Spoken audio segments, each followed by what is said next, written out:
Bismillahirrahmanirrahim. Assalamualaikum warahmatullahi wabarakatuh. Alhamdulillahi ala ihsanih wa syukru lahu ala taufiqi wa minnani. Asyhadu an la ilaha illallah wahdahu la syarika lahu ta'ziman li sya'ni. Asyhadu anna Muhammadan abduhu wa rasuluh da'ila ridwani. Allahumma salli alaihi wa ala alihi wa ashabihi wa ikhwani. Para pemirsa yang dirahmati oleh Allah Subhanahu wa taala. Alhamdulillah kita dipertemukan kembali oleh Allah Subhanahu wa taala dalam rangka saling menasihati. Dan topik yang akan kita angkat pada kesempatan kali ini adalah bagaimana menjaga ketakwaan setelah Ramadan ya. Kita tahu bersama bahwasanya menjaga ketakwaan di bulan Ramadan adalah perkara yang alhamdulillah relatif dimudahkan oleh Allah Subhanahu wa taala, di mana bulan tersebut dikondisikan oleh Allah dengan penuh kebaikan, yaitu di antaranya pintu-pintu surga dibuka, pintu-pintu neraka ditutup. Kemudian wasufidati maratu syayatin, dan gembong-gembong setan dipenjara oleh Allah Subhanahu wa taala sehingga tidak leluasa untuk menggoda manusia. Kemudian juga kata Nabi sallallahu alaihi wasallam, yunadi munadin ya baghiyal khairi aqbil wa ya baghiyasy syarri aqsir. Maka ada yang menyeru di hari-hari bulan Ramadan, wahai pencari kebaikan semangatlah, wahai pencari kemaksiatan berhentilah. Kita sendiri merasakan hal tersebut ya, tatkala bulan Ramadan ya. Bahkan di masa pandemi ya, kita tetap semangat ya, meskipun berbagai macam kejadian di luar sana, semangat tetap membara tatkala di bulan Ramadan. Karena tadi memang sudah dikondisikan oleh Allah Subhanahu wa taala. Ya, belum lagi ganjaran-ganjaran yang Nabi janjikan, man shoma ramadhana imanan wa ihtisaban ghufira lahu ma taqaddama min dzambi. Ya, barang siapa yang berpuasa dengan penuh keimanan dan penuh pengharapan, maka akan diampuni dosa-dosanya yang telah lalu. Dan ganjaran-ganjaran yang Rasulullah SAW janjikan yang lainnya seperti di malam Lailatul Qadar dan yang lainnya. Ini semua menjadikan kaum muslimin dan kita juga semangat ya. Dan juga kita berpikir panjang untuk bermaksiat di bulan Ramadan ya. Kita sangat sayang seandainya di bulan Ramadan pandangan kita memandang hal-hal yang haram ya. Kita tahu ini bulan suci. Ya, sehingga kita mudah untuk lebih bertakwa kepada Allah. Bahkan kita merasa sayang, merasa rugi kalau ternyata waktu-waktu bulan Ramadan kita habiskan untuk hal-hal yang sia-sia, karena setiap detik yang dilewati di bulan Ramadan bernilai pahala besar di sisi Allah Subhanahu wa taala ya. Oleh karenanya hal ini menjadikan kita semangat untuk beribadah di bulan Ramadan. Tetapi ketika bulan Ramadan telah selesai, kondisi tentu berubah ya. Ya, semuanya berubah. Yang tadinya gembong-gembong setan dipenjara oleh Allah Subhanahu wa taala sekarang dilepaskan kembali. Jadi tentu Allah lepaskan dengan hikmah Allah untuk ujian. Sebagaimana Allah membiarkan iblis hidup untuk menggoda manusia, maka gembong-gembong setan yang tadinya dibelenggu oleh Allah selama sebulan penuh, tadinya cuti, sekarang berkeliaran kembali dengan penuh semangat untuk menggoda manusia ya. Kalau dari kita bulan Ramadan cuma kroco-kroco yang menggoda, sekarang enggak. Gembong-gembongnya turun kembali siap menggoda manusia. Seruan-seruan yang manggil, ya baghiyal khairi aqbil wa ya baghiyasy syarri aqsir. Mencari kebaikan semangatlah, mencari kemaksiatan berhentilah, hilang, sudah tidak lagi ada. Ya. Ganjaran-ganjaran yang Rasulullah janjikan di bulan Ramadan sudah tidak lagi ya. Dan di sinilah ujian bagi kita untuk bisa mempertahankan ketakwaan kita. Alhamdulillah selama bulan Ramadan kita telah mengencharger iman kita dengan banyak keimanan ya. Kalau kita artikan dengan pulsa keimanan yang begitu banyak, maka di bulan Syawal ini dan seterusnya rawan pulsa tersebut akan mengalami roaming dari maksiat-maksiat yang kita lakukan ya. Dan ini harus kita jaga ketakwaan kita ini. Para muslim yang dirahmati oleh Allah Subhanahu wa taala, ya, sebelum kita membahas tentang bagaimana cara kita menjaga ketakwaan, kita harus mengenal apa itu takwa. Takwa ya. Takwa secara bahasa yaitu penghalang. Secara bahasa artinya penghalang. Apa maksudnya itu? Engkau mengambil penghalang antara engkau dengan azab Allah. Anta ja'ala bainaka wa baina adzabillahi wiqayah. Itu kata para ulama. Namanya takwa itu engkau menjadikan penghalang antara engkau dengan azab Allah Subhanahu wa taala. Itu jangan sampai kau masuk neraka jahanam. Contohnya dalam Al-Qur'an kata Allah, fattaqun nar. Bertakwalah neraka. Maksudnya jagalah dirimu jangan sampai kau masuk dalam neraka ya. Sama seperti firman Allah, qu anfusakum wa ahlikum nara. Wahai orang beriman, jagalah dirimu dan keluargamu dari neraka jahanam. Maksudnya bertakwalah ya. Jangan sampai kau terjerumus dalam neraka jahanam. Ambillah penghalang antara engkau dengan neraka jahanam. Dan ini adalah kalimat yang ma'ruf ya. Sampai disebutkan juga oleh penyair-penyair jahiliyah. Di antaranya ada seorang penyair berkata, seorang wanita, dia berkata dalam syairnya yang masyhur, dia berkata, "Saqatan nasifu wa lam turid isqatahu, fatanawalathu wattaqatna bil yadi." Ya, tentang cerita seorang di zaman jahiliyah ya. Seorang wanita di antara mereka ada yang memakai khimar, yaitu memakai kerudung, kemudian saqatan nasifu, kemudian tiba-tiba khimarnya jatuh, walam turid isqatahu, padahal dia tidak ingin khimarnya jatuh. Fatanawalathu, maka dia pun mengambil dengan salah satu tangannya khimar tersebut yang jatuh, wattaqatna bil yadi. Kemudian dia pun menutup wajahnya untuk menghalangi kami dari wajahnya. Wattaqatna, itu menutup wajahnya sambil mengambil khimarnya. Maksudnya wattaqat itu ittaqwa, taqwa yaitu menjadikan penghalang antara suatu dengan yang lainnya. Itu secara bahasa.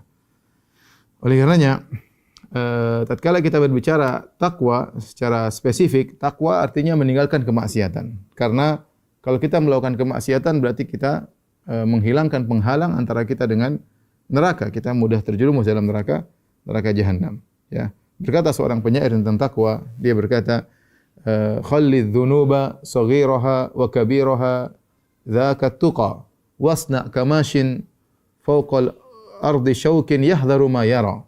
Ya. La tahqiranna saghiratan innal jibala minal hasa. Seorang penyair berkata, tinggalkanlah dosa yang kecil maupun yang besar, itulah ketakwaan. Tinggalkanlah seluruh dosa yang kecil maupun yang besar, itulah ketakwaan. Fasna kamashin fawqa ardi syaukin yahdharu ma yara. Jadilah engkau seperti seorang yang berjalan di satu jalan yang di situ banyak sekali duri-duri, dia waspada jangan sampai tertusuk duri. Ya, duri kecil, duri besar dia hindari semuanya. Ya. Itu cara orang yang bertakwa. La tahqiranna saghiratan, jangan kau remehkan dosa kecil. Innal jibala minal hasa, sungguhnya gunung yang tinggi tersusun dari kerikil-kerikil. Oleh karenanya, kalau kita bicara spesifik tentang takwa, artinya meninggalkan kemaksiatan. Nah, dalam Islam, dalam syariat Islam ada namanya dua kata yang kalau disebutkan barengan maka maknanya berbeda, tapi kalau disebutkan secara sendirian maka maknanya mencakup satu dengan yang lainnya. Contoh misalnya miskin dan fakir. Miskin dan fakir kalau digabungkan seperti firman Allah Subhanahu wa taala, innamas shadaqatu lil fuqara'i wal masakin. Contoh dalam surat At-Taubah, kata Allah, sungguhnya sedekah itu atau zakat itu untuk orang fakir dan orang miskin. Maka fakir dan miskin memiliki makna yang berbeda. Fakir adalah orang yang penghasilannya kurang dari setengah kecukupannya, misalnya dia membutuhkan 4 juta per bulan, ternyata gajinya cuma 1 juta, ini tergolong fakir. Adapun miskin, lebih tinggi sedikit derajatnya, yaitu orang yang penghasilannya hanya bisa mencukupi setengah dari kebutuhannya dan belum mencukupi seluruhnya. Contoh, gajinya 4 juta, ternyata dia penghasilannya 3 juta. Ya. Dalam hal fakir dan miskin kalau digabungkan, maka fakir ini lebih parah daripada miskin. Tapi kalau disebut secara sendirian, ini buat fuqara, ya sama maknanya miskin, yaitu orang yang membutuhkan. Kalau disebut miskin, ya sama maknanya fuqara. Ini contoh dua lafal kalau digabungkan bareng, maknanya berbeda, tapi kalau dipisahkan maknanya sama. Contoh iman dan Islam. Iman dan Islam kalau digabungkan, maka iman berkaitan dengan amalan hati, masalah akidah. Adapun Islam berkaitan dengan amalan zahir. Makanya ketika dalam hadis Jibril, ketika Jibril bertanya kepada Nabi sallallahu alaihi wasallam, "Fa akhbirni anil iman." Wahai Muhammad, kabarkanlah kepadaku tentang iman. Maka Nabi mentafsirkan iman dengan rukun iman. Antu'mina billahi wa malaikati wa kutubi wa rusuli wal yaumil akhir wa tu'mina bil qadar khairi wa syarri. Engkau beriman kepada Allah, malaikat, kitab-kitabnya, rasulnya, dan beriman kepada hari akhirat, beriman kepada takdir yang buruk maupun yang baik. Wa akhbirni anil Islam, kabarkanlah kepada tentang Islam. Maka Nabi mengartikan dengan rukun Islam. Rukun Islam itu antasyhadu an la ilaha illallah muhammadur rasulullah wa tuqimus shalah wa tu'tiyaz zakah wa tasuma ramadan wa tahujjal bait. Ini sata ilai sabila.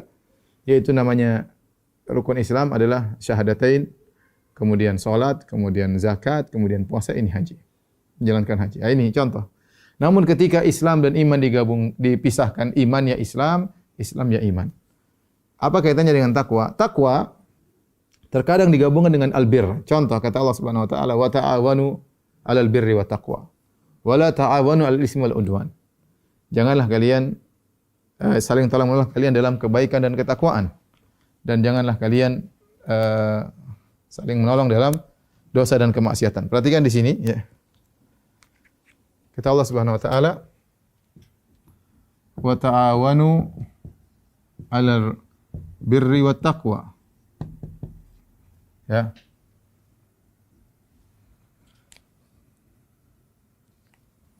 Tolong menolonglah kalian, ya.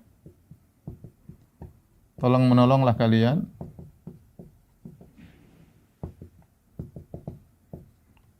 dalam, ya, albir, kebajikan dan ketakwaan. Dan ketakwaan. Nah, di sini Allah menggabungkan antara penyebutan kebajikan dan ketakwaan. Kebajikan dan ketakwaan. Nah, apa makna kebajikan takwa? Kalau digabungkan antara kebajikan dan ketakwaan, maka kebajikan artinya adalah mengamalkan ketaatan. Adapun ketakwaan artinya meninggalkan maksiat.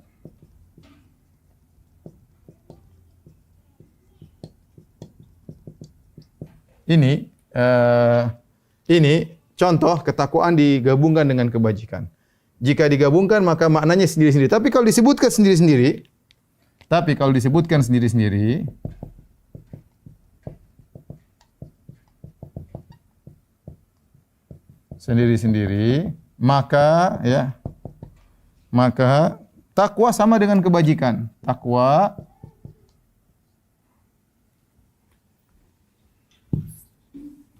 Takwa sama dengan albir, kebajikan sama.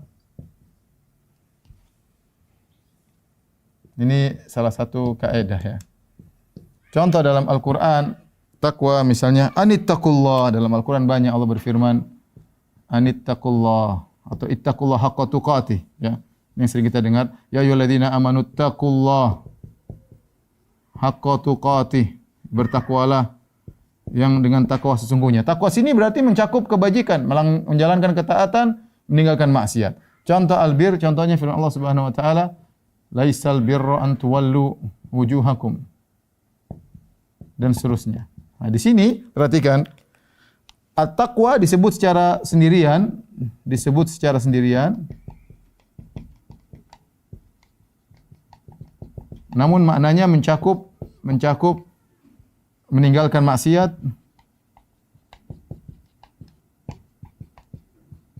dan menjalankan kebajikan.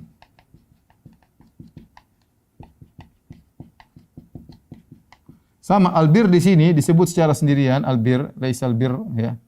Disebut secara sendirian. Maka maknanya sama, maknanya mencakup menjalankan ketaatan dan meninggalkan maksiat.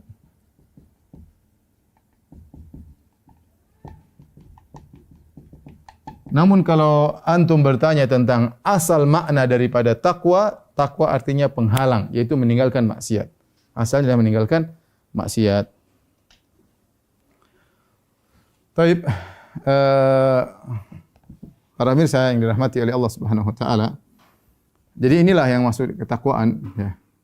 Yaitu seorang menjalankan ketaatan dan meninggalkan maksiat kepada Allah Subhanahu wa taala. Sejauh mana dia semakin menjalankan ketaatan dan meninggalkan kemaksiatan, maka semakin tinggi takwanya, ya. Dan sejauh mana dia semakin melanggar, ya, tidak taat kepada Allah dan semakin menjalankan kemaksiatan, maka semakin rendah takwanya, ya. Ini takwa, iman, ini adalah makna-makna yang sama. Timbul pertanyaan, bagaimana cara kita untuk menjaga ketakwaan kita setelah bulan Ramadan? Para pemirsa yang dirahmati Allah Subhanahu wa taala, ya. Saya kasih kesimpulan bahwasanya namanya orang bertakwa, sederhana, orang bertakwa itu orang soleh, orang yang beriman. Siapa sih orang beriman itu? Yaitu orang yang menjalankan hak Allah Subhanahu wa taala, ya, kemudian menjalankan hak antara dia dengan hamba-hamba Allah Subhanahu wa taala. Tidak melanggar perintah Allah Subhanahu wa taala dan juga tidak melanggar hak-hak manusia.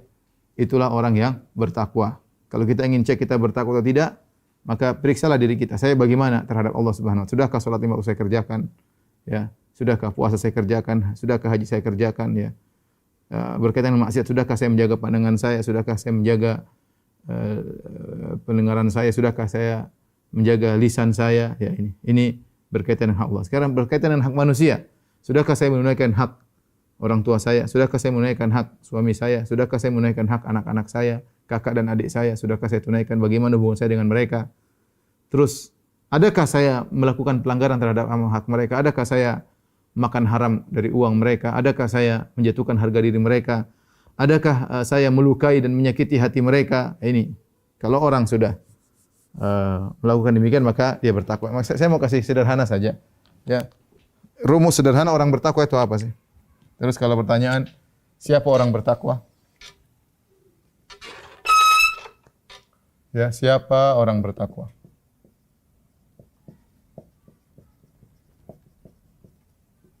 Sederhananya, ya, yaitu adalah orang yang menunaikan hak Allah dan hak manusia. Jadi ada 2 poin yang harus dia perhatikan. Hak Allah dan hak manusia. Hak Allah dan hak manusia. Nah, hak Allah yang dia harus perhatikan 2 poin juga ya. Hak Allah, ya. Apakah dia sudah menjalankan ketaatan? Menjalankan kewajiban, salat dan yang lainnya? Apakah sudah meninggalkan larangan seperti zina, ya, mengumbar pandangan, ya. Yang berkaitan dengan hak manusia juga mirip ya. Manusia, lihat, perhatikan, ya. Apakah sudah menunaikan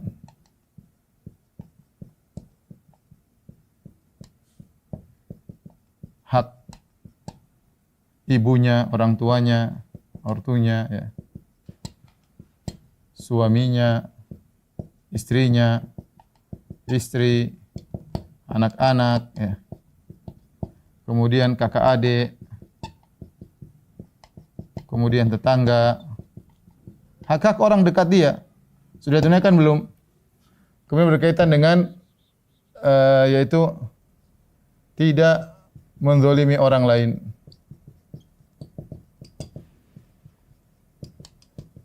Ya, inilah yang dimaksud dengan orang bertakwa secara sederhana. Kalau Anda mampu untuk berjalan di atas muka bumi dengan menunaikan 4 perkara ini, ya, 1, 2, 3, 4, maka Anda adalah orang yang bertakwa kepada Allah. Saya ulangi, orang bertakwa itu apa? Orang yang menunaikan hak Allah dan hak manusia. Ya. Apakah dia sudah menjalankan hak kewajiban salat, puasa, haji, ya. Kewajiban yang berarti Allah wajibkan kepada dia, ya. Kemudian, sudahkah dia meninggalkan larangan? Sudahkah dia tidak berzina? Sudahkah dia tidak menonton yang haram misalnya? Sudahkah dia tidak mendengar yang haram, ya? Ataukah dia masih nonton hal yang haram, umbar aurat yang dia nonton? Dia masih mendengar hal yang haram, musik-musik yang dia dengar, apakah dia masih melakukannya? Kalau masih, berarti dia belum bertakwa kepada Allah, ya, belum sempurna takwanya. Apakah dia sudah menaikkan hak orang-orang terdekatnya, hak orang tuanya, hak suaminya, istrinya, anak-anaknya, kakaknya, adiknya, tetangganya? Coba dia tanya sama dirinya. Kalau ternyata dia masih menunaikan sebagian tidak, berarti takwanya belum sempurna. Dia ada ketakwaan dalam sebagian sisi, tapi sebagian sisi tidak bertakwa. Contoh, apakah dia tidak menzalimi orang lain? Apakah dia menzalimi orang tuanya, menzalimi kakaknya, adiknya, atau menzalimi tetangganya, atau menzalimi temannya, atau menzalimi rakyat, menzalimi pemerintah, menzalimi banyak yang mau dia cek dirinya. Ya, cek dirinya. Inilah yang disebut dengan ketakwaan. Ya, secara sederhana kalau kita ingin bertakwa. Makanya Nabi SAW ketika mengutus seorang sahabat untuk berdakwah, wasiat Nabi SAW, Rasulullah SAW bersabda, Ittaqillah haitsuma kunt. Wa atbi'is sayyi'atal hasanah tamhuha. Wa khaliqin nas bi khuluqin hasan. Artinya kata Nabi SAW, bertakwalah dimanapun kau berada. Bertakwalah dimanapun kau berada, dimanapun dan kapanpun. Dimanapun dan juga kapanpun. kau berada. Wa atbi sayyi'atal hasanah, kalau kau melakukan maksiat, ini maksudnya jika melakukan maksiat, jika bermaksiat, maka sertakan dengan kebaikan agar menghapus. Sertakan kebaikan. Agar kebaikan tersebut tamhuha, menghapus maksiat tersebut. Wa khaliqin nasa bi khuluqin hasan. Berakhlaklah terhadap manusia. Berakhlaklah kepada manusia. Ini kaitannya dengan takwa. Ya, ketika Nabi berkata kepada dia, bertakwalah dimanapun kau berada, dimanapun, kapanpun, apakah kau sendirian atau di hadapan banyak orang, dimanapun kata Nabi. Karena banyak orang bisa bertakwa tatkala di hadapan banyak orang lain. Tetapi kalau dia sendirian, dia belum tentu bisa bertakwa. Kemudian kapanpun, banyak orang bisa bertakwa di bulan Ramadan. Di luar bulan Ramadan belum tentu bisa bertakwa. Nah, jadi Nabi kaitkan. Banyak orang di di dalam negeri bertakwa, luar negeri tidak bertakwa. Ya. Banyak orang tatkala di rumahnya bertakwa, di depan istrinya, di kantor dia tidak bertakwa, malah ganggu istri orang, malah ganggu suami orang, ya. Tidak bertakwa. Ya, kapanpun, banyak orang kapanpun di bulan Ramadan dia bisa bertakwa. Luar bulan Ramadan dia tidak bertakwa. Tapi kata Nabi, "Wat bi sayyi'atil hasanatamhu." Kalau kau melakukan kemaksiatan, tidak semua orang bisa selalu bertakwa, terkadang dia melanggar. Maka Nabi ingatkan, di antara cara kau menghadapi agar menjaga ketakwaanmu, ketika kau melanggar, sertakan kebaikan. Banyak melakukan kebajikan, sedekah, puasa dan lain-lain, agar menghapuskan maksiat yang kau lakukan. Kemudian perhatikan, wa khaliqin nasa bi khuluqin hasan. Berakhlaklah manusia dengan akhlak yang baik. Kembali kepada ini semua sebenarnya. Maksudnya takwa itu berkaitan dengan hak Allah, hak manusia. Ya, ini contoh. Saya sebutkan juga seperti dalam surat An-Nisa tentang wanita salehah. Allah Subhanahu wa taala berfirman,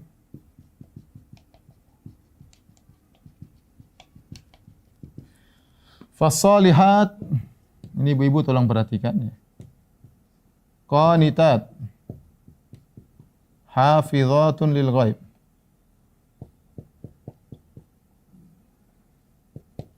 Kata Allah Subhanahu wa taala, dan wanita-wanita salehah, ya, wanita salehah, apa ciri-cirinya? Itu wanita bertakwa. Apa cirinya? Yang pertama, qanitat, taat beribadah. Hak Allah ini. Kemudian hafizatun lil ghaib, menjaga hak suaminya. Menjaga hak suaminya meskipun suaminya tidak ada, meski suaminya tidak ada, suaminya tidak hadir. Ini contoh bahwasanya Allah mencontohkan tentang wanita soleh yang memenuhi hak Allah dan hak manusia. Hak Allah dia taat beribadah, rajin baca Quran, kemudian mungkin dia puasa sunnah dan yang lainnya. Tetapi hak manusia, hak suaminya, dia jaga hak suaminya, jaga harta suaminya, jaga harga diri suaminya. Apakah suaminya hadir depan dia ataukah suaminya sedang tidak hadir? Ya, contoh sebagian wanita mungkin kalau di rumah dia bertakwa, tapi kalau di kantor dia tidak bertakwa kepada Allah Subhanahu wa taala, ya. Jadi dia jaga harga diri suaminya, baik suaminya sedang ada maupun suaminya sedang tidak ada. Ini contoh, saya katakan secara sederhana, apa itu manusia bertakwa yang memenuhi 4 perkara ini. Ya. Memenuhi 4 perkara ini. Oleh karenanya, ini sebagai mungkin terakhir ya. Ketika tentang masalah takwa, ketika ada seorang, Asar Ibnu Umar ya. Ibnu Umar radhiyallahu taala anhu, yaitu asar maksudnya wasiat. Riwayat dari Ibnu Umar. Ibnu Umar sahabat radhiyallahu anhu, pernah ada seorang menulis surat kepada Ibnu Umar. Dia mengatakan, "Aniktub li bil ilmi kullih." Kata dia, wahai Ibnu Umar, ada orang mengatakan, seorang menulis kepada Ibnu Umar,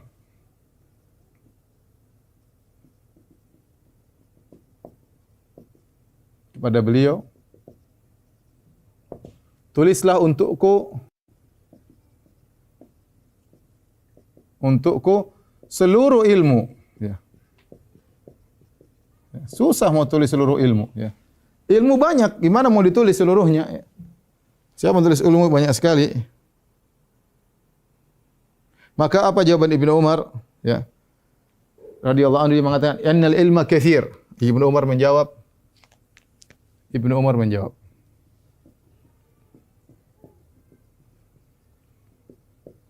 Al ilmu katsir, kata dia ilmu itu banyak. Ilmu itu banyak. Tetapi walakin istata'ta an talqallaha. Tetapi kalau kau mampu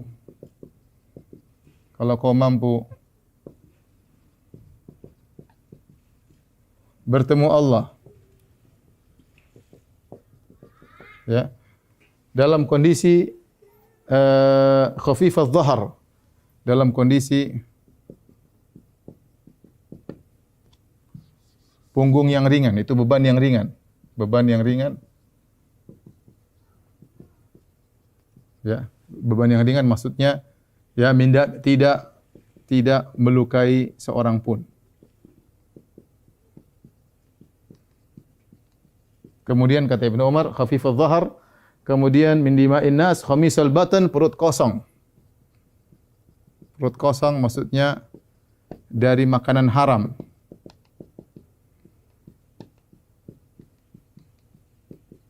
Kemudian kata Ibnu Umar, min amwalihim kafan lisanak an a'radihim. Tahan lisanmu dari menjatuhkan harga diri mereka.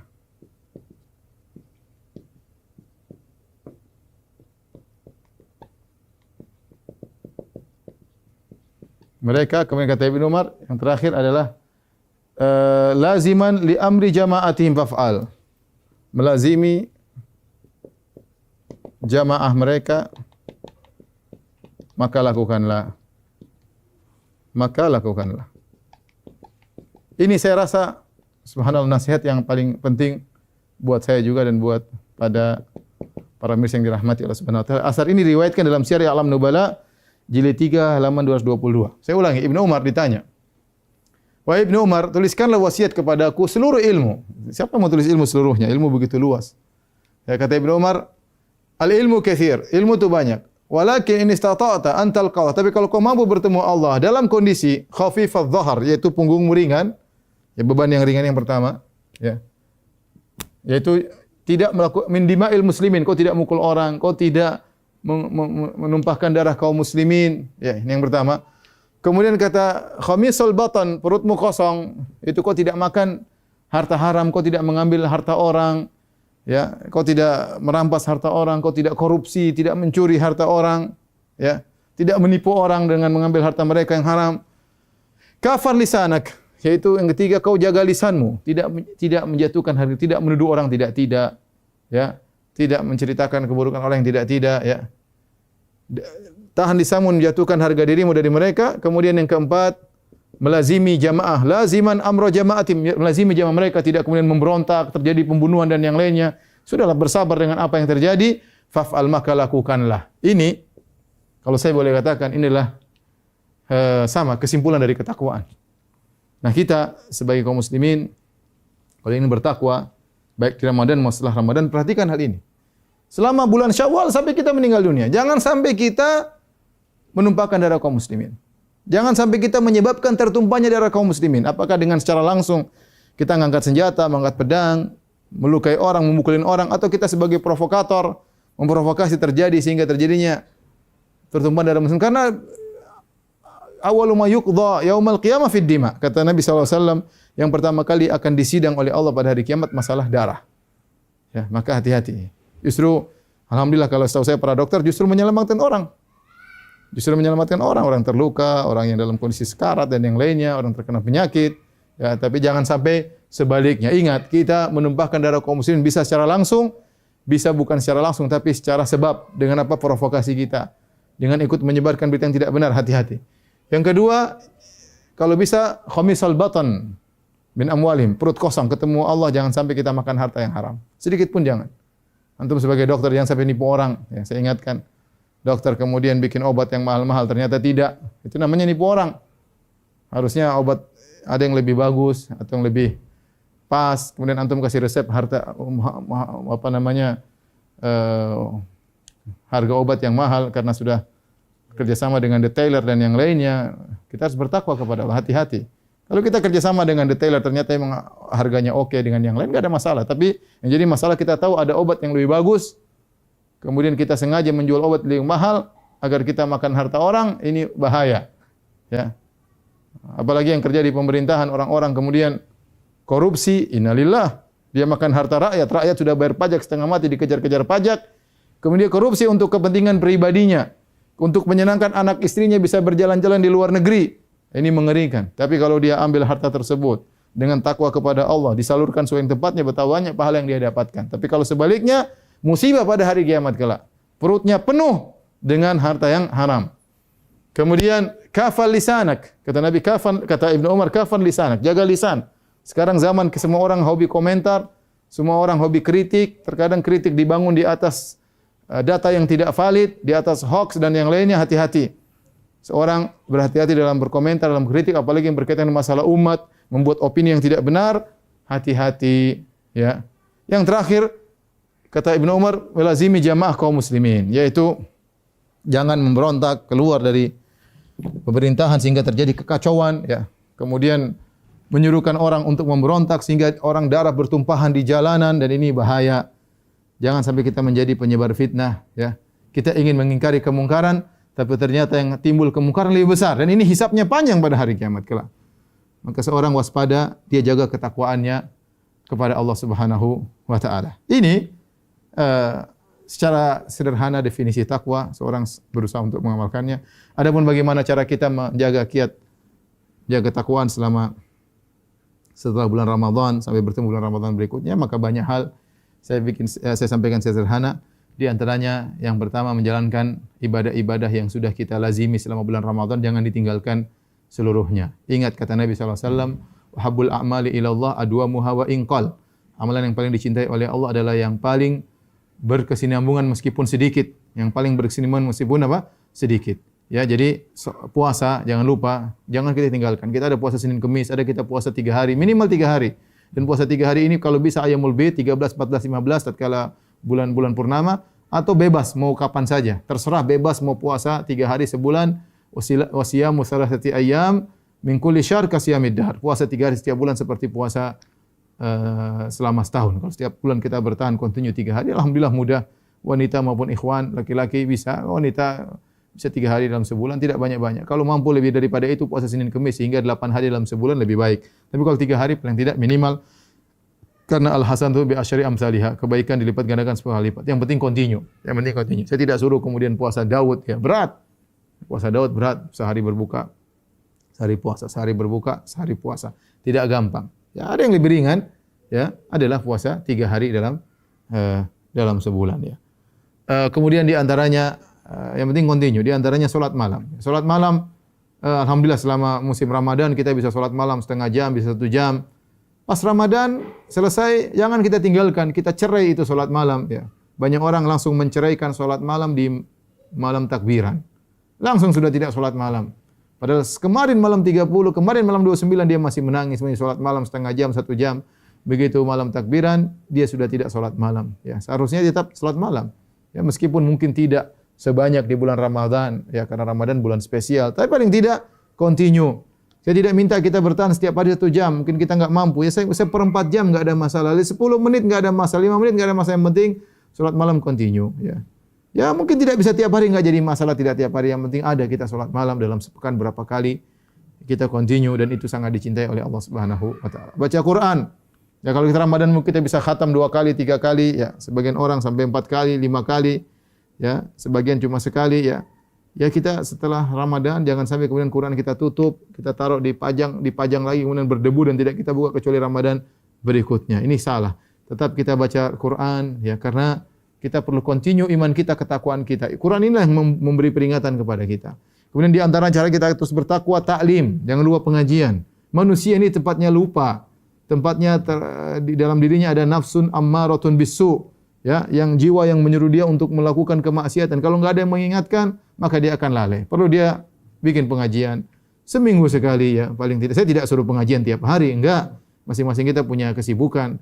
Ya, paling tidak seminggu sekali. Kalau masih malas seminggu 2 kali. Ya, kalau masih malas juga, ya kebangetan sebulan sekali. Tapi jangan sampai kemudian lewat hari-hari tiap pekan, tiap bulan enggak ada kita pengajian sama sekali. Alhamdulillah sekarang sarana pengajian banyak. Bisa hadir di masjid kalau tidak musim pandemi. Kalau enggak bisa dengan medsos dan yang lainnya, atau bisa dengan Zoom dan yang lainnya.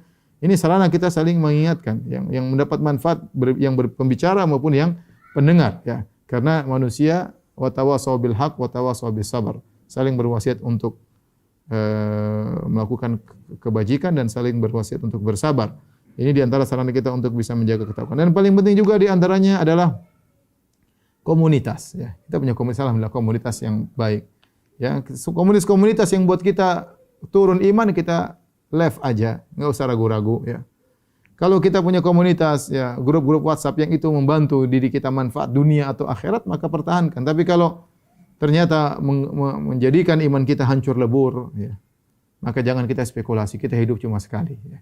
Dunia cuma sementara. Oleh karenanya seorang berhati-hati kalau ternyata dia punya komunitas yang buat dia semakin jauh dari Allah Subhanahu wa taala, maka dia left, minta izin dengan cara baik-baik, left, tinggal komunitas tersebut, cari komunitas yang baru yang bisa mendatangkan iman dan meningkatkan keimanannya. Kata Nabi sallallahu alaihi wasallam, ya, almar'u ala dini khalilihi falyanzur ahadukum man yukhalil. Seorang berada di atas agama kawannya, maka hendaknya dia melihat siapa yang dia mau jadikan teman. Dahulu orang Arab berkata as-sahibu sahib, bahwasanya sahabat itu mempengaruhi. Yang terakhir adalah jika dia bermaksiat kepada Allah Subhanahu wa taala, jangan ragu-ragu untuk segera bertobat. Jangan tunda tobat tersebut. Dia bermaksiat sekarang, siang hari, malam hari dia bertobat. Malam hari, siang hari dia bertobat. Kata Nabi sallallahu alaihi wasallam, "Innallaha yabsutu yadahu bin-nahar liyatuba musii'ul lail. Wa yabsutu yadahu bil-lail liyatuba musii'un nahar." Sungguhnya Allah membentangkan tangannya di siang hari agar orang yang bermaksiat di malam hari bertobat kepada Allah. Dan Allah membentangkan tangannya di malam hari untuk memaafkan agar pelaku maksiat di siang hari kembali kepada Allah Subhanahu wa taala. Ya, kemudian kalau seorang sudah bermaksiat, segera dia melakukan banyak kebajikan sebagaimana tadi sabda Nabi sallallahu alaihi wasallam, "Wa atbi sayyi'atal hasanata tamhuha." Hendaknya seorang melakukan kebajikan. Jika telah melakukan maksiat, niscaya kebajikan tersebut akan menghapuskan dosa-dosanya. Nabi berkata, "Istaqimu wa lan tuhsuh." Istiqomahlah kalian tidak bakalan mampu. Artinya istiqomah kita pasti ada miring kanan, pasti miring kiri. Tapi kalau sudah miring kanan, miring kiri, segera kita kembali kepada Allah Subhanahu wa taala. Min fikhi rajul, di antara fikih seorang, dia tahu kapan imannya naik dan kapan imannya turun. Jika Anda tahu ternyata dalam kondisi demikian, bergaul dengan ini, nonton ini, iman Anda turun, jangan ulangi lagi. Jika Anda tahu Anda bergaul dengan si fulan, Anda nonton ini, iman Anda naik, lakukanlah. Ya, karena itu adalah fikih kecerdasan seorang. Dia tahu kapan imannya naik agar dia jaga jalan tersebut, dan dia tahu kapan imannya turun agar tinggalkan cara tersebut. Wallahu alam bisawab. Ini saja yang bisa saya sampaikan. Kalau ada yang bertanya saya persilakan. Wallahu taala alam bisawab. Nah, Ustaz, Masya Allah, alhamdulillah kita dapat tausiah yang syarat dengan ilmu. Saya coba bacakan pertanyaan yang sudah masuk ke kolom chat dari Mas Kamal. Assalamualaikum. Afwan Ustaz, apakah kemaksiatan yang kita lakukan dapat menghapuskan semua pahala amalan baik kita? Jawabannya tergantung maksiat apa yang kita lakukan. Kalau maksiat yang kita lakukan, jadi ada namanya al-ihbatul kulli, yaitu menghilangkan seluruh maksiat. Ada namanya ihbatul juz'i, hanya menghilangkan sebagian maksiat, sebagian dosa. Ya, ada yang menghilangkan satu maksiat, menghilangkan seluruh kebaikan, dan ada kemaksiat hanya menghilangkan sebagian kebajikan. Contoh yang menghilangkan seluruh kebajikan, contohnya seperti syirik kepada Allah Subhanahu wa taala, kufur kepada Allah Subhanahu wa taala. Ya, ini semua, ya. Wa man yakfur billahi faqad habita amaluh. Kata Allah, barang siapa yang kufur kepada Allah maka gugur amalannya. Kufur banyak seperti syirik kepada Allah. Ini kufur. Mencela syariat Allah Subhanahu wa taala juga apa? Kekufuran. Ya. Kemudian misalnya mencela Nabi sallallahu alaihi wasallam, menghina Nabi sallallahu alaihi wasallam juga apa? Kekufuran. Jadi pintu-pintu kufuran banyak. Misalnya meyakini bahwasanya agama lain juga masuk surga sebagaimana orang Islam. Ini juga apa? Kekufuran. Padahal terlalu banyak ayat yang mengatakan selain Islam di neraka karena mereka berbuat kesyirikan. Contoh meyakini misalnya bahwasanya syariat bisa kita rubah. Syariatnya Muhammad sudah expire, sebagaimana perkataan sebagian orang liberal. Sudah expire, kita sekarang bikin syariat baru yang relevan dengan apa yang kita jalani sekarang. Ini kufur kepada Allah. Ini contoh amal-amal percaya, dan masing-masing seperti syirik ini pintunya banyak, ya, percaya sama dukun dan yang lain. Jadi amal-amal ini, kekufuran ini, kata Allah, "May yakfur billahi faqad habita amaluh." Barang siapa kufur kepada Allah maka gugur seluruh amalannya. Seluruhnya tanpa terkecuali. kecuali dia bertobat. Kalau dia bertobat maka akan kembali lagi. Ada amal yang maksiat yang menggugurkan sebagian amalan, tidak seluruhnya. Contoh, seperti riya. Riya menggugurkan kebaikan yang terkait dengan riya tersebut. Contoh kata Allah, ya ayyuhalladzina amanu la tubtilu shadaqatikum bil manni wal adza. Wahai orang beriman, jangan kau batalkan amalan kalian dengan man wal adza, yaitu nyebut-nyebut, ya, merasa al-man itu merasa orang itu punya utang budi sama saya, kok menyakiti hatinya, sebut-sebut ini sakit hati.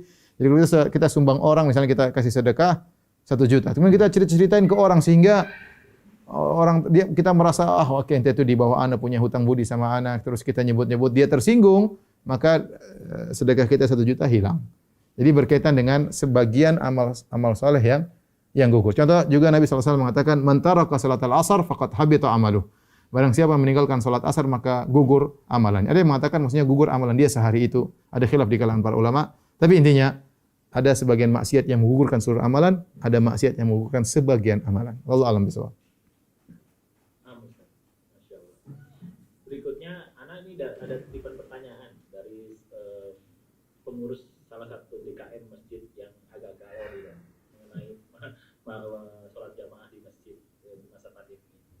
Apa boleh memaksakan pendapat kita masih tetap wajib jamaah di masjid kepada masyarakat umum?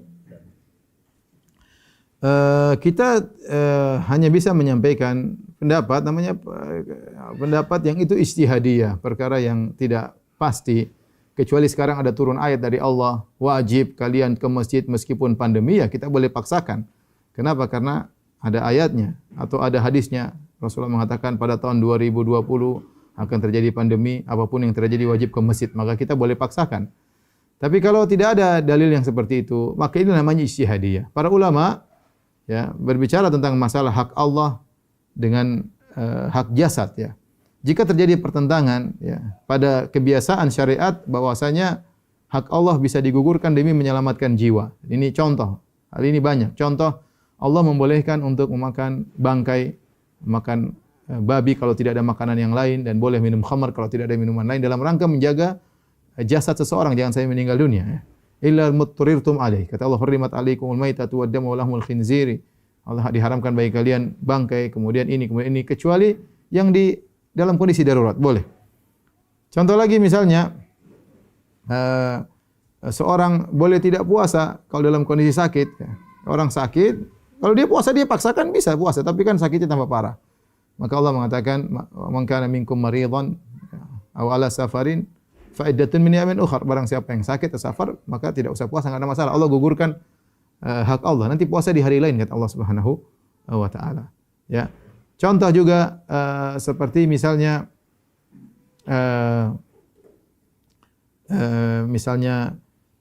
dalam hal mengucapkan kekufuran ya. Illa man ukriha wa qalbuhu mutmainnun bil iman walakin man syahra bil sadri kufran. Ya kata Allah Subhanahu wa taala, kecuali orang yang dipaksa untuk mengucapkan kekufuran padahal hatinya tenang dengan keimanan. Ini dialami oleh Ammar bin Yasir. Ammar bin Yasir bapaknya Yasir, ibunya Sumayyah. Dua-duanya dibunuh oleh orang kafir karena bertahan dengan keimanan waktu di Mekah. Sampai Sumayyah adalah wanita pertama mati syahid ditikam oleh Abu Jahal di kemaluannya sehingga dia meninggal dunia. Ketika Ammar dipaksa untuk mengatakan kata kekufuran, maka dia ucapkan kata kekufuran Ammar bin Yasir. Maka dia laporkan kepada Allah, maka dia mengatakan tidak jadi masalah. Dia menjatuhkan hak Allah dengan mungkin memaki Allah, ya, tapi demi selamat jiwanya karena terpaksa. Ini contoh bahwasanya hak Allah gugurkan. Demikian juga yang berkaitan dengan masalah salat jamaah. Para ulama telah membahas secara detail tentang bolehnya meninggalkan salat Jumat dan salat jamaah. Hak Allah ditinggalkan namun demi kemaslahatan seseorang. Contoh, terjadi hujan, boleh seorang tidak salat berjamaah. Bukan tinggalkan salat, dia tidak salat berjamaah, solusinya salat di rumah. Allah kasih solusi. Ya. Allah kasih apa? Solusi. Contoh juga boleh meninggalkan salat berjamaah kalau ada wahal, ada pecek, kemudian dia keluar nanti bakalan pecek kakinya, boleh dia di rumah. Contoh misalnya dia boleh meninggalkan salat berjamaah kalau dia sakit. Ya, kalau dia salat sih bisa, cuma paksa sih bisa, tapi kata syariat boleh di rumah. Contoh misalnya dia meninggalkan salat Jumat atau salat jamaah gara-gara ada harta yang dia khawatirkan. Mungkin dia taruh harta, kalau dia salat Jumat hartanya bakalan hilang. Disebut oleh para fuqaha. Bisa mungkin hilang, mungkin tidak hilang, tapi ada kemungkinan akan hilang, dia boleh meninggalkan salat Jumat dan salat jamaah. Di antaranya para ulama mengatakan dia meninggalkan salat berjamaah karena takut au khaufan minal marad, atau takut terkena penyakit. Takut terkena penyakit. Oleh karenanya kaidah syariat mengatakan la dharar wala dirar. Ya, tidak boleh seorang menjerumuskan di dalam kemudaratan dan tidak boleh seorang memberi kemudaratan kepada orang lain, ya. Dan ini kaidah menunjukkan bahwasanya hubungan seorang dengan Allah asalnya Allah memaafkan jika hak Allah mungkin untuk digugurkan, dan Allah memaafkan, tidak jadi masalah, ya. Tidak menjadi masalah, ya. Oleh karenanya sebagian ulama seperti di Arab Saudi, fatwa kibar ulama di musim pandemi ini, sementara Arab Saudi membuka salat berjamaah kemudian dengan social distance yang ketat, para ulama tidak mewajibkan mereka untuk salat. Mereka mengatakan orang-orang tua tidak boleh salat, kemudian orang yang khawatir, yang takut terkena mudarat atau takut memberi mudarat kepada orang lain boleh salat di rumah. Mereka tidak mengatakan wajib seluruhnya. Ini fatwa kibar ulama, ya. Jadi baik setelah diselesaikan PSBB, social distance tetap dijaga, dan peraturan tentang salat berjamaah tetap berlaku. Jika seorang merasa aman kemudian nyaman, dia maka wajib berjamaah. Jika dia masih merasa khawatir, ya kan orang beda-beda, orang yang merasa khawatir, takut, ya sudah, kita nggak bisa maksa orang untuk ke masjid. Ada seorang mungkin dia berani, saya aman, saya dokter, saya punya ini, saya bisa pakai masker, mungkin maskernya 2 lapis, kemudian saya pakai sarung tangan, kemudian saya ke masjid, saya pakai kaos kaki di masjid, nanti kalau pulang langsung saya mandi. Dia berani dan dia agak dalam hati terjamin insya Allah tidak terkena. Tapi yang takut istrinya, gimana? Istrinya takut, anak-anaknya takut, abah mau kemana, ditahan tangannya, repot begini. Karena istrinya bukan takut pada hal yang tidak beralasan orang kena. Kejadian di Jeddah sudah tersebar, saya rasa beritanya. Pemerintah membuka 6 hari jamaah, kemudian ternyata bertambah banyak orang positif, ditutup kembali. Dibikin PSBB selama 2 minggu, perpanjangan lockdown, bukan PSBB, lockdown 2 minggu di Jeddah karena akibat apa yang terjadi. Jadi kita berharap kawan-kawan kaum muslimin yang sholat di masjid tetap menjaga social distance dan berdoa kepada Allah agar pandemi segera diangkat. Yang tidak ke masjid juga berdoa di rumah, ya, agar pandemi diangkat. Yang pergi ke masjid benar-benar mengikuti protokol social distance dengan benar. Jangan kemudian habis sholat Jumat, gimana kabar ente, jabatan Allah, sudah selesai. Ya jangan. Ya udah, kita sama-sama tahu. Assalamualaikum, jalan, sudah kembali ke rumah. Makanya pemerintah mengatakan tidak boleh. Sebenarnya kan syarat pemerintah, syarat MUI, kalau syarat MUI untuk melakukan sholat berjamaah ada, di antaranya social distance-nya tetap dikerjakan. Yang kedua, rasio penularan kurang dari 1. Nah, ini syarat sebenarnya. Syarat itu pun bukan syarat wajib sholat berjamaah, tapi syarat untuk melaksanakan sholat berjamaah. Nah, pertanyaan kita, apakah rasio ini sudah kita dapatkan kurang dari 1? Ya, sementara dalam sebagian tempat, ya, saya telepon kawan saya, dokter, gimana dok? Oh, ini habis lebaran kemarin 7 orang pasien, sekarang 30, yang repot. Jadi ini kita hanya menyampaikan kondisi secara umum, jawaban secara umum. Adapun masing-masing lokasi beda-beda. Kondisi seorang beda-beda. Adapun kita mengatakan wajib semua orang harus ke masjid, maka kita tidak bisa berspekulasi dengan nyawa orang. Ya. Adapun masalah dia dengan Allah alhamdulillah kasih solusi. Boleh yang takut ke rumah, ya, sholat di rumah, dan dia tidak meninggalkan kewajiban, dia tetap sholat di rumah. Saya bayangkan bagaimana kalau seorang Nabi mengatakan la sholata li hadrati ta'am. Kata Nabi, tidak ada salat kalau makanan sudah dihidangkan. Kenapa? Karena kalau makan sudah dihidangkan, orang ke masjid dia pikiran, nanti tadi panas-panas enak, pikiran dia terganggu karena dia ke masjid mikir makanan. Apalagi kalau kita pergi ke masjid, Allahu Akbar, sudah parno semua. Saya pernah gitu salat di masjid. Kiri saya batu-batu, belakang saya batu-batu, ya sudah tawakal semua, gimana lagi, enggak mungkin. Tapi maksud saya benar-benar saya terganggu. Saya tidak bisa memaksakan, saya tidak parno. Toh saya di masjid, kemudian kiri batu-batu, belakang saya batu-batu, ya saya manusia, ya saya tidak parno, ya. Daripada kemudian macam-macam, ya sholat di rumah enggak ada masalah. Jadi maksud saya kembali kepada masing-masing. Yang mau sholat jamaat silakan, yang sholat Jumat silakan, tapi jaga social distancing. Masing-masing kita berdoa dan beribadah kepada Allah Subhanahu wa taala. Allah alam bisawab. Memang masalah ini jadi rumit karena memang tingkat pengetahuan itu tidak sama, ya. Kadang-kadang mereka mengilmui jadi merasa khawatir atau takut. Sedangkan yang berani karena mereka tidak tahu sebetulnya risiko apa yang dihadapi. Berikutnya pertanyaan dari Laili Aznur. Assalamualaikum Ustaz. Waalaikumsalam. Apakah maksud dibelenggu syaitan pada bulan Ramadan tapi kita masih ada godaan juga saat menjalankan ibadah, terutama saat sholat atau beribadah yang lain. Jadi pertama yang harus diperhatikan, yang dibelenggu bukan semua setan. Dalam riwayat wasuffidat maradatu syayatin, yang dibelenggu cuma setan-setan gembongnya. Jadi yang ganggu kita di Ramadan itu setan-setan kroco. Setan-setan apa? Kroco. Itu kurir-kurir aja, bukan owner. bukan setan-setan jagoan ya. Ini yang pertama. Yang kedua, kita bermaksiat. Ini bertanya Ustaz, di bulan Ramadan masih orang banyak bermaksiat. Maksiat terjadi, ada faktor internal dan ada faktor eksternal. Faktor eksternal mungkin setan, taruhlah setan tidak menggoda, tapi kita punya faktor internal.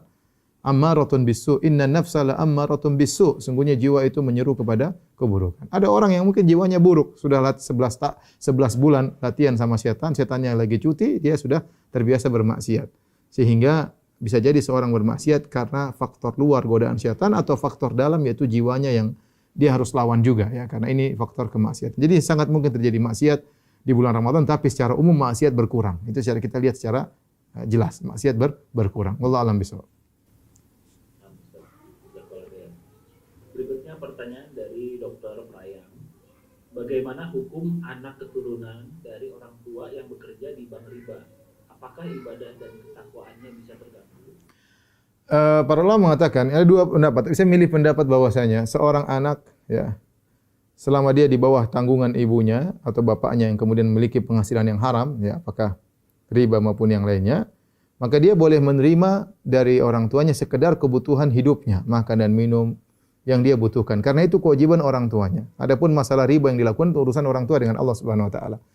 Tapi dia sesuai dengan kebutuhannya. Bukan kemudian dia tahu bapaknya hasil riba, kemudian dia beli mobil mewah, kemudian dia beli barang-barang branded ya. Kemudian padahal bapaknya jadi bandit misalnya. Jangan ya. Jadi dia pun hanya boleh mengambil dari orang tuanya kebutuhan-kebutuhan primer yang memang mendesak, misalnya buat sekolah, buat makan, maka insya Allah tidak mengapa.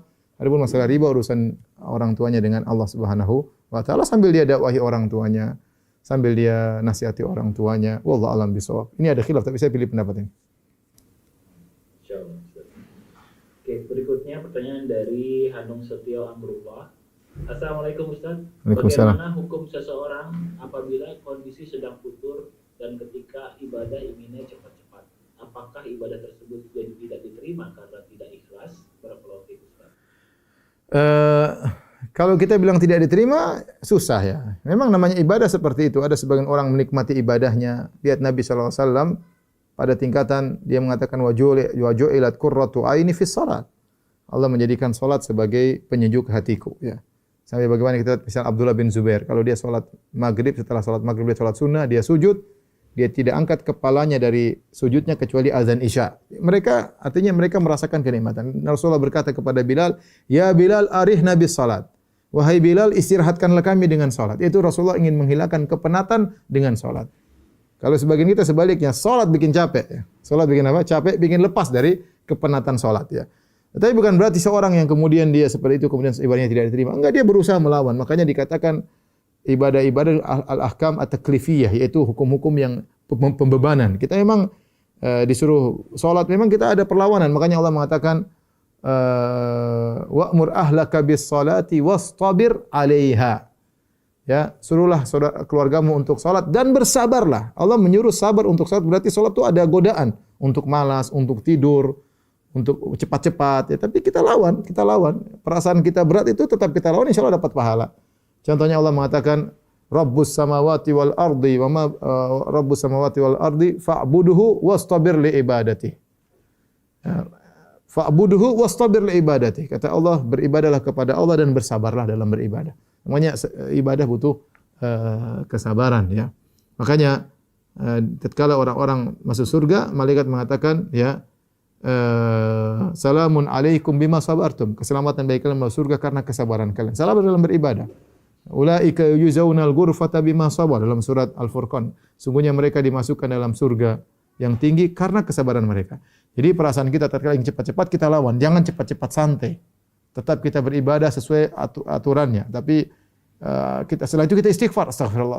Ya Allah, inilah kemampuanku. Berdoa, ya Allah, Allahumma a'inni ala dzikrika wa husni ibadak. Ala dzikrika wa syukrika wa husni ibadat. Ini doa yang bagus. Ya Allah, aku mohon kepada Engkau untuk mengingatmu kemudian untuk bersyukur kepadamu, wa husni ibadatik, agar bagus ibadahku kepadamu. Adapun mengatakan kalau kita cepat-cepat tidak diterima, saya tidak ada tahu dalilnya, tapi seorang berusaha melawan, artinya kualitas salatnya harus bertambah, jangan terus berkurang. Kalau lagi futur, ya, segera dia banyak baca Quran, berarti imannya, segera dia dengar pengajian, segera dia bergaul dengan komunitas yang baik agar imannya naik kembali. Wallahu a'lam bishawab.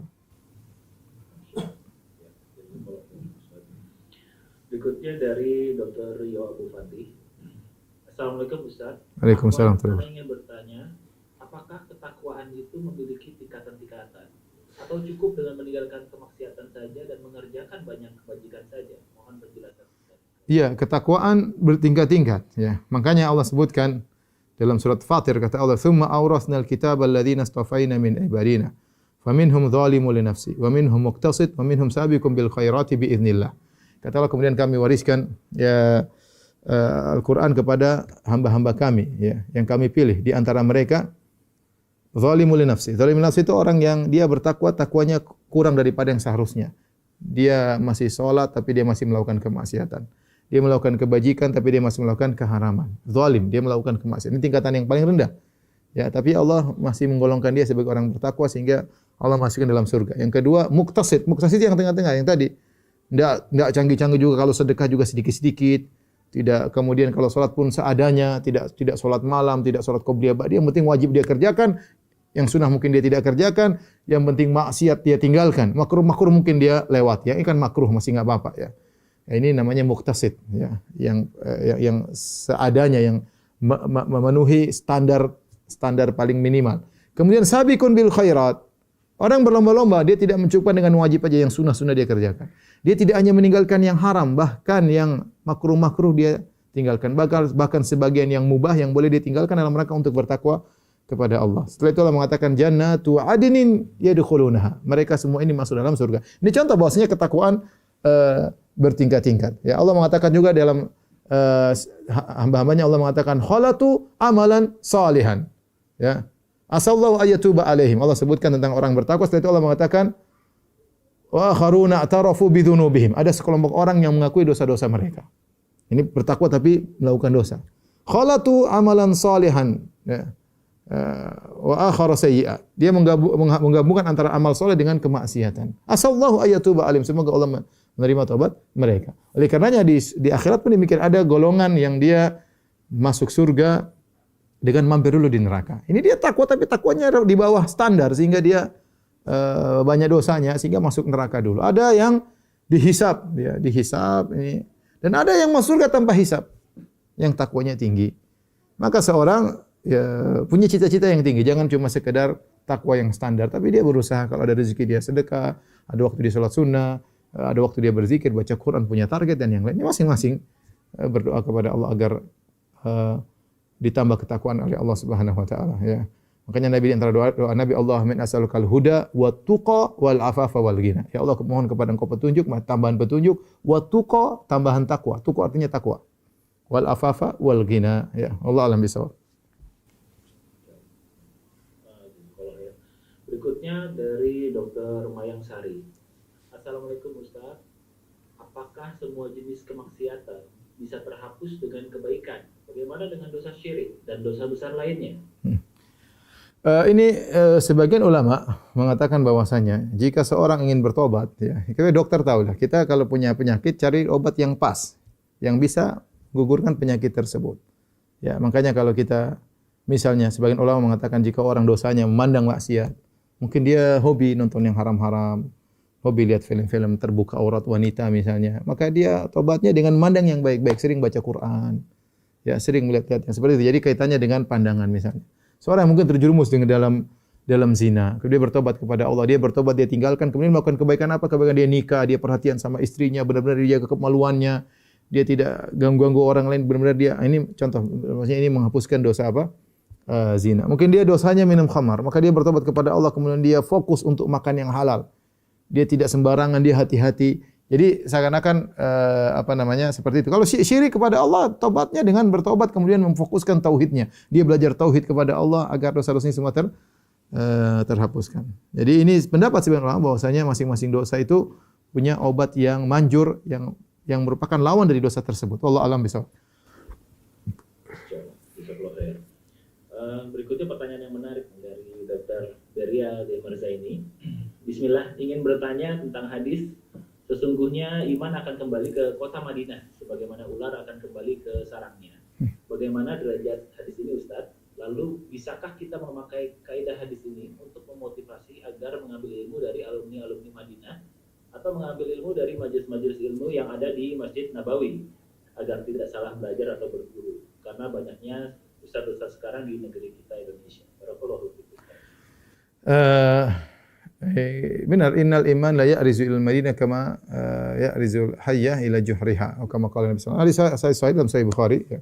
Sungguhnya iman akan kembali ke kota Madinah sebagaimana berkumpul ke kota Madinah sebagaimana ular akan kembali ke sarangnya. Ini dalil bahwasanya kota Madinah akan dijaga oleh Allah Subhanahu wa taala dalam kondisi berbagai macam kekacauan. Iman akan berusaha kembali ke kota Madinah. Kerinduan orang untuk kembali ke kota Madinah. Ini adalah bentuk rekomendasi kepada kota Madinah. Adapun apakah ini isyarat bahwasanya kita belajar harus dari ulama-ulama alumni Madinah? Kita bilang tidak demikian. Ini sekedar sisi rekomendasi ya, bahwa tidak berarti bahwasanya ilmu hanya terbatas di kota Madinah ya. Alhamdulillah sejak zaman dahulu para sahabat tersebar ada di Irak ya, ada di Yaman, para sahabat tersebar, ulama juga tersebar ya, ulama. Makanya kalau kita baca biografi ulama hadis seperti Imam Bukhari, maka dia berjalan dari sampai 11.000 kilometer baik naik kendaraan maupun jalan kaki menuntut ilmu dari 1.000 ulama dan yang lainnya ya, ulama-ulama hadis di atas Ahlus Sunnah.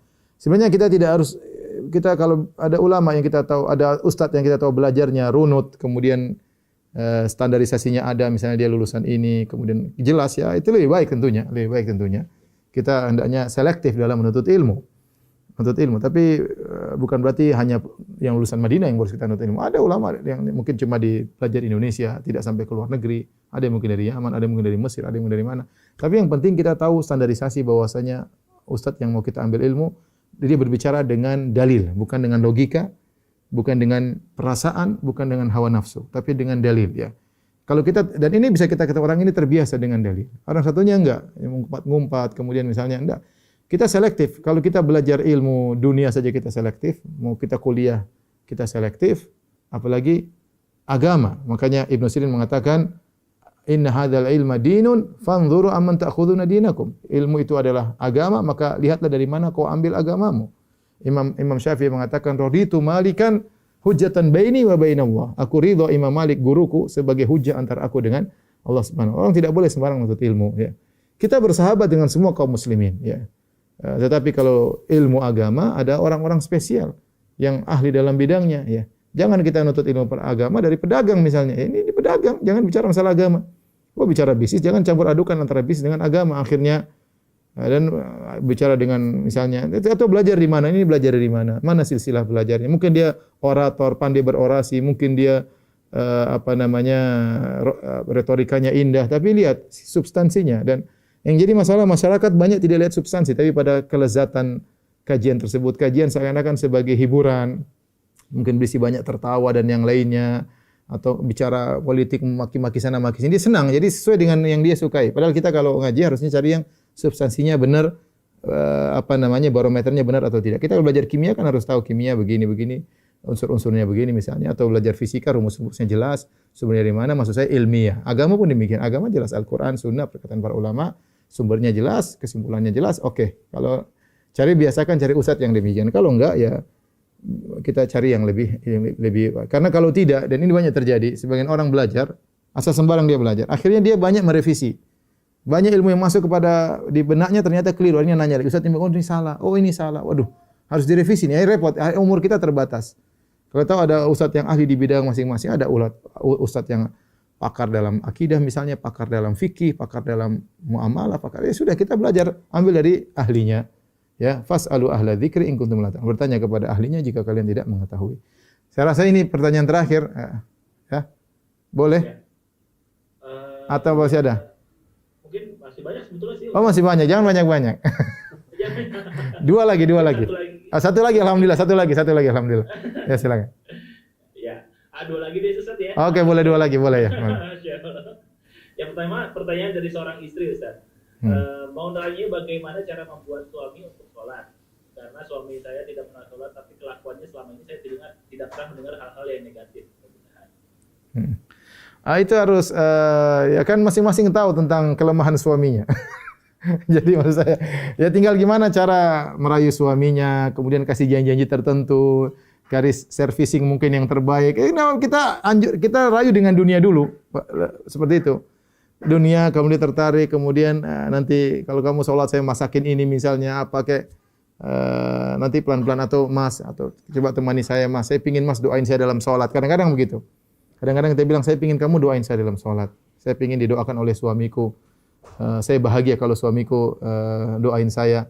Mas, saya pingin kita bisa bersama di surga. Bahasa-bahasa gitu. Jangan Mas, kamu tuh bahlul, kamu tuh begini. Lihat suami semua orang semua pada sholat, kamu sendiri yang nanti mati gimana, jangan gitu. Cari kata-kata yang halus ya. Yang kita sendiri berdoa kepada Allah. Ya berdoa, ya Allah berilah petunjuk kepada suamiku, bukalah pintu hatinya dan yang lain. Wallahu a'lam bishawab. Masyaallah. Ini pertanyaan terakhir mungkin yang cukup penting juga ya dari Dr. Nur Asia. Assalamualaikum, apakah taat kepada pemimpin negeri merupakan bagian dari ketakwaan kepada Allah Subhanahu wa taala? Allah Subhanahu wa taala berfirman, "Atiiullah wa atiir Rasul wa ulil amri minkum." Bertakwalah kepada Allah, kepada Rasul dan kepada penguasa dia. Ulil amri itu maksudnya pengurus urusan kalian. Dan ada barometernya, yaitu la ta'ata li makhluqin fi ma'siyatil khaliq. Tidak ada ketaatan kepada makhluk dalam rangka bermaksiat kepada Allah. Kalau pemerintah ternyata menyuruh kita hal yang haram, suruh kita misalnya bermaksiat, maka tidak taat. Tapi kalau pemerintah melakukan perbuatan keputusan-keputusan yang kita tahu itu perkara ijtihadiyah, perkara duniawi, dan banyak dalam hal ini seperti taat rambu-rambu lalu lintas, kemudian misalnya taat administrasi misalnya, kemudian taat misalnya harus kalau nikah pakai surat nikah misalnya, KTP, macam-macam gini. Ini hal-hal yang kita tahu ini bermaslahat. Maka dalam hal seperti itu harus taat. Dan kita dapat pahala kalau kita niatkan taat kepada Allah, kita dapat pahala karena Allah yang perintahkan. Karena stabilitas berjalan suatu negeri tidak mungkin berjalan kecuali dibangun di atas ketaatan. Kalau semua orang membangkang-bangkang, tidak ada nilai pemerintah sama sekali. Jadi saya katakan selama apa yang diputuskan pemerintah adalah perkara yang ijtihadiyah, maksudnya perkara duniawi yang kemudian ini pendapat tarik ulur dan menurut kita ada maslahatnya, maka kita wajib untuk apa? Untuk taat. Tapi kalau disuruh untuk maksiat, maka jangan taat kepada pemerintah kalau disuruh maksiat. Tapi tidak harus kemudian kita memberontak, ya, maki-maki, memprovokasi massa untuk kemudian turun ke jalan, yang terjadi pertumpahan darah, ya, kemudian ekonomi kacau, anak-anak tidak sekolah dalam kondisi mencekam dan yang lainnya. Ya. Kemudian sebagian provokator demo tersebut ternyata kabur ketika hari demo dan itu kejadian. Orang nyawa turun, meninggal 1, 2, 3, 4, 5, 6 hasilnya. Ya kadang-kadang menyedihkan ya. Kadang-kadang kita bela ternyata tidak sesuai dengan harapan, kemudian macam-macam. Maksud saya orang yang cerdas kita jangan sampai membantu terjadi. Kita berusaha membantu negeri ini semakin baik dengan cara yang mungkin kita lakukan. Ya, antum sebagai dokter ya, lakukan yang terbaik. Memberi nasihat pemerintah dengan cara yang baik, dengan tulis kumpulan para dokter kemudian beri masukan, semoga didengar dan yang lainnya. Ya. Adapun dengan memprovokasi massa kemudian turun ke jalan sampai terjadi kekacauan, bakar-bakaran, penjarahan dan ini suatu hal yang buruk. Ini membuat kita semakin terpuruk dan saya rasa orang Indonesia tidak suka demikian. Wallahu a'lam bishawab. Ini saja yang bisa saya sampaikan, kurang bisa mohon maaf. Semoga para dokter-dokter bisa menjalankan tugasnya dengan baik, diberkahi pekerjaannya oleh Allah Subhanahu wa taala, membantu kaum muslimin mendapatkan pahala di sisi Allah dan juga mendapat kemudahan ekonomi selama di dunia. Wabillahi taufiq wal hidayah. Assalamualaikum warahmatullahi wabarakatuh.